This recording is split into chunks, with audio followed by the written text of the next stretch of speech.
Advent Day 5, friends, and we're in the book of Matthew in the genealogy in chapter 1.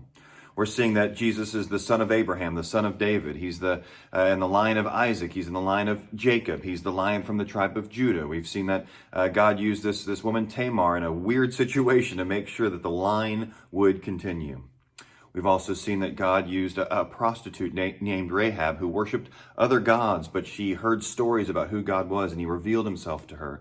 And she believed in God, and so she helped the spies of Israel. And then after they attacked, she became part of the Israelites and got married and had a child, and that's still the line of Jesus. Well, continuing on, let me share with you a little bit more in Matthew chapter 1. And Salmon, the father of Boaz, by Rahab, and Boaz, the father of Obed, by Ruth, and Obed, the father of Jesse. Let me share with you a little bit about Boaz. So we see Ruth's name come up. She's the third woman mentioned here. And again, she was a Moabite. She was someone who was not following God.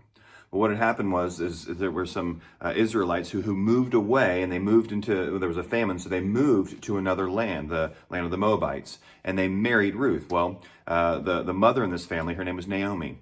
And what happened is her husband died and her sons both died. And so she returned back to her land. Well, she brought Ruth with her, her daughter-in-law. Ruth said that she was going to stay with her mother-in-law no matter what. So they returned back, and so pretty tough for a woman, an older woman who has no husband now and has no sons to provide, and Ruth, this younger woman who has no husband. Very tough situation.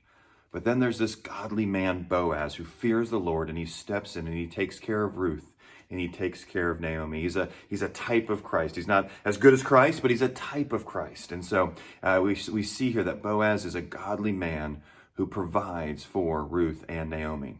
And so this Moabite woman who is outside of God's people, now again part of God's people, and then she gets married to Boaz, and they have children, and what's actually going to be, again, the line of David's going to come from there, King David, but ultimately the line of Jesus from Ruth.